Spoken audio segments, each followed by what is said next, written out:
আসসালামু আলাইকুম বন্ধুরা, আশা করি সবাই ভালো আছেন। আল্লাহর রহমতে আমরাও ভালো আছি আলহামদুলিল্লাহ। আমাদের দাম্পত্য জীবন স্বামী স্ত্রী নিয়ে যে আমাদের গল্পের সিরিজ চলতেছে, তার ধারাবাহিকতায় আজকে যে গল্পটা করে শোনাবো সেটা হচ্ছে সাইকেল প্রেম। আর আমাদের গল্পগুলা শুনবেন কারণ এগুলো স্বামী স্ত্রীদের নিয়েই গল্পগুলা, এবং অনেক শিক্ষণীয় গল্প। সব থেকে বড় কথা হচ্ছে শিক্ষণীয়। তো যাই হোক, সাইকেল প্রেম শুরু করা যায়।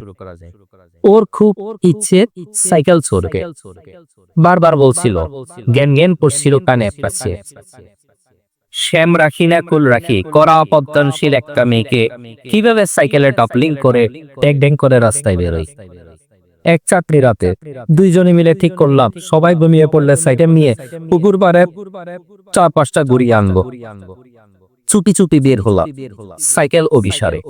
সাইকেলটাকে একটা নারিকেল গাছের সাথে ঠেস দিয়ে দাঁড় করালাম। ওকে পাচা কোলা করে সাইকেলে বসিয়ে দিলাম। এবার আমার কেরদানি দেখানোর পালা। সাইকেলে উঠে যেই প্যাডেল ঘুরাতে শুরু করলাম, ও হাও হাও করে বলতে শুরু করলো, ওগো ভয় লাগছে। নো নো, কোনো কথা নেই, চড়তে চেয়েছ, সব মিটিয়ে ছড়ে না, টাইট করে বসে থাকো। যে জীবনে সাইকেলে সাইকেলে ছড়েনি সে কিভাবে সুস্থির হয়ে বসবে?